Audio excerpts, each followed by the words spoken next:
America और Iran के बीच संघर्ष का विस्तृत इतिहास और कारण। अमेरिका और ईरान के बीच तनाव आधुनिक विश्व इतिहास के सबसे जटिल और खतरनाक अध्यायों में से एक है। यह केवल दो देशों की सीमाओं का विवाद नहीं है, बल्कि दो विचारधाराओं, धार्मिक मान्यताओं और वैश्विक प्रभुत्व की लड़ाई है। संघर्ष की जड़ें।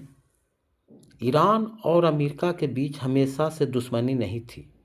1950 के दशक की शुरुआत तक ईरान के संबंध पश्चिम के साथ समान थे, लेकिन 1951 में ईरान के लोकतांत्रिक रूप से निर्वाचित प्रधानमंत्री मोहम्मद मोसादेक ने ईरान के तेल क्षेत्रों का राष्ट्रीयकरण कर दिया, जो पहले ब्रिटिश नियंत्रण में थे।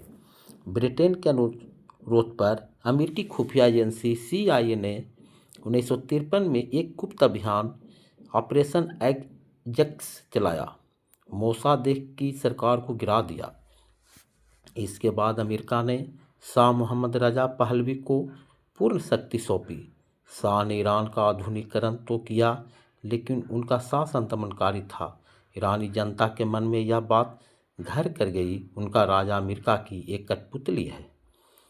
1979 में ईरान में एक जबरदस्त क्रांति हुई। धार्मिक नेता आयतुल्लाह खुमैनी के नेतृत्व में जनता ने शाह को देश से बाहर कर दिया। ईरान एक इस्लामिक रिपब्लिक बन गया।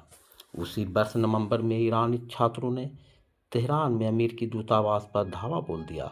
52 अमेरिकी राजनयिकों को बंधक बना लिया। यह संकट 444 दिनों तक चला।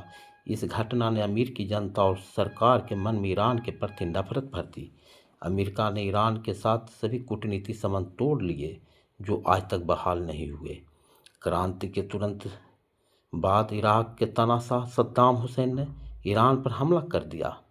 इस 8 साल लंबे युद्ध में अमेरिका ने पर्दे के पीछे से इराक की भरपूर मदद की। अमेरिका ने इराक को खुफिया जानकारी, हथियार मुहैया कराए। 1988 में अमेरिकी युद्धपोत ने गलती से ईरान के एक नागरिक विमान को मार गिराया, जिसमें 290 लोग मारे गए। ईरान आज भी इसे जानबूझकर किया गया हमला मानता है। परमाणु कार्यक्रम का विवाद। 2000 के दशक के शुरुआत में यह खुलासा हुआ कि ईरान गुप्त रूप से यूरेनियम संवर्धन कर रहा है। अमेरिका का मानना है कि ईरान परमाणु बम बनाना चाहता है, जिससे इजरायल के अस्तित्व को खतरा हो सकता है। JCPOA 2015 ओबामा प्रशासन ने लंबी बातचीत के बाद ईरान के साथ एक समझौता किया। ईरान ने अपने परमाणु कार्यक्रम को सीमित करने पर सहमति दी। बदले में अमेरिका ने उस पर लगे प्रतिबंध हटा दिया। ट्रंप की वापसी। 2018 में डोनाल्ड ट्रंप ने इस समझौते को इतिहास का सबसे बुरा समझौता बताते हुए अमेरिका को इससे बाहर निकाल लिया। उन्होंने ईरान पर अधिकतम दबाव की नीति अपनाई, ऐसे प्रतिबंध लगाए जिससे ईरान की अर्थव्यवस्था चरमरा गई। ईरान और अमेरिका की लड़ाई केवल सीधी नहीं है, बल्कि अब पूरे मध्य पूर्व में फैली हुई है। ईरान का प्रभाव क्षेत्र लेबनान से लेकर यमन तक फैला है, जिसे अमेरिका शिया क्रिस्टेट कहा जाता है। हिजबुल्लाह और हमास। ईरान लेबनान के हिजबुल्लाह और फिलिस्तीन के हमास के भारी मात्रा में वित्तीय सैन्य सहायता देता है। अमेरिका इन्हें आतंकवादी संगठन मानता है। सीरियाई गृह युद्ध में ईरान ने राष्ट्रपति बशर अल असद की सत्ता बचाए रखने के लिए अपनी सेना भेजी, जबकि अमेरिका विद्रोहियों का समर्थन कर रहा था। यमन में हूती विद्रोही ईरान के समर्थन से लड़ रहे हैं, जिन्होंने लाल सागर में जहाज़ों पर हमले का वैश्विक व्यापार का बाधित किया। अमेरिका ने इसके जवाब में कई बार हूतियों पर बमबारी किया। 3 जनवरी 2020 को अमेरिका ने बगदाद हवाई अड्डे पर एक ड्रोन हमले में ईरान के सबसे शक्तिशाली सैन्य कमांडर जनरल कासिम सुलेमानी की हत्या कर दी।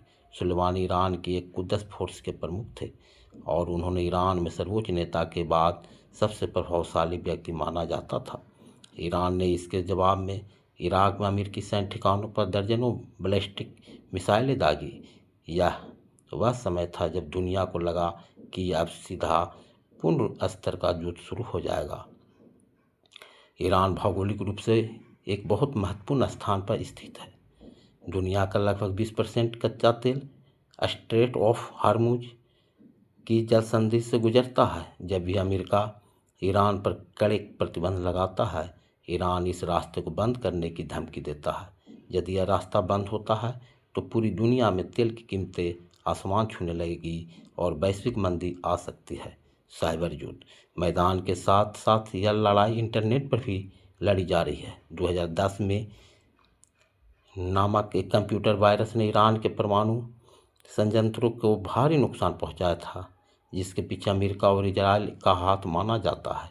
तब से लेकर आज तक दोनों देश एक दूसरे के बैंकिंग सिस्टम, बिजली ग्रिड और सरकारी वेबसाइटों पर साइबर हमले करते रहते हैं। हालिया स्थिति 2024-25 का परिदृश्य इजराइल और हमास के बीच चल रहे युद्ध ने अमेरिका और ईरान के बीच खाई को और चौड़ा कर दिया है।